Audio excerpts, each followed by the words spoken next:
I never thought I'd be sitting here telling this story, but honestly, I'm tired of everyone making me out to be the bad guy.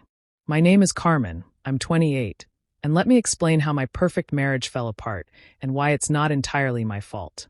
It all started 5 years ago when my ex, Ryan, completely blindsided me by running off with my best friend, Olivia. I mean, who does that? We'd been together since sophomore year of college, and I just knew he was about to propose. We had it all planned out. House in the suburbs, the designer kitchen I'd always wanted, the whole perfect life. But one day, out of nowhere, he ghosted me for 3 days. When I finally showed up at his apartment, Olivia was the one who opened the door, wearing his sweatshirt.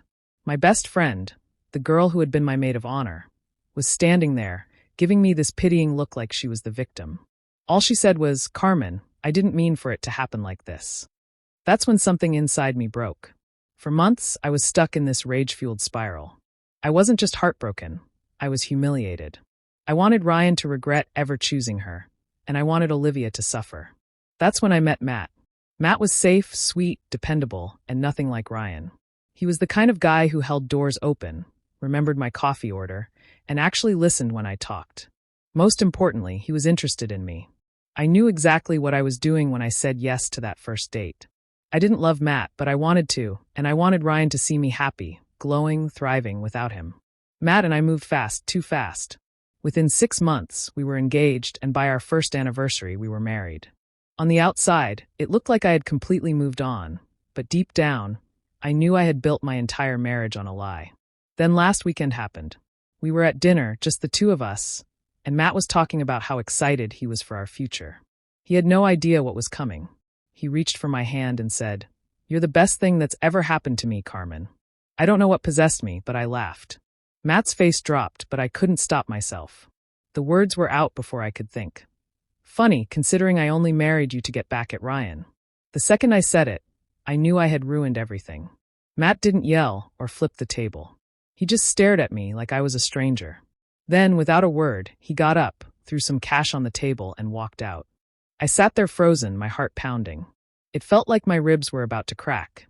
The sound of the restaurant, the clinking of silverware, the hum of conversation faded. All I could hear were my own words playing in my head, like a horror movie. I scrambled after him, but he was already gone. By the time I got home, his things were gone. His closet was empty. His toothbrush, his shoes by the door, everything. It was like he had never lived there at all. I called him. Straight to voicemail. I texted him. Nothing. The silence was suffocating. I had never seen Matt this angry. I told myself he just needed space and would cool down, that we'd talk it out. But then, the next morning, I got a text from our landlord. Matt had taken his name off the lease. That's when I knew he was gone for good. Honestly, I don't even blame him. I built our marriage on revenge. And the worst part? I didn't even realize how much I loved him until he left. It's been a week, and I still haven't heard from him. Every time I walk into our apartment, it feels empty, cold, like a reminder of how badly I messed up. On Tuesday, I checked his Instagram. He'd already unfollowed me. But then I noticed something that made my stomach drop. He was smiling. He'd gone out with his friends, something he never really did when we were together.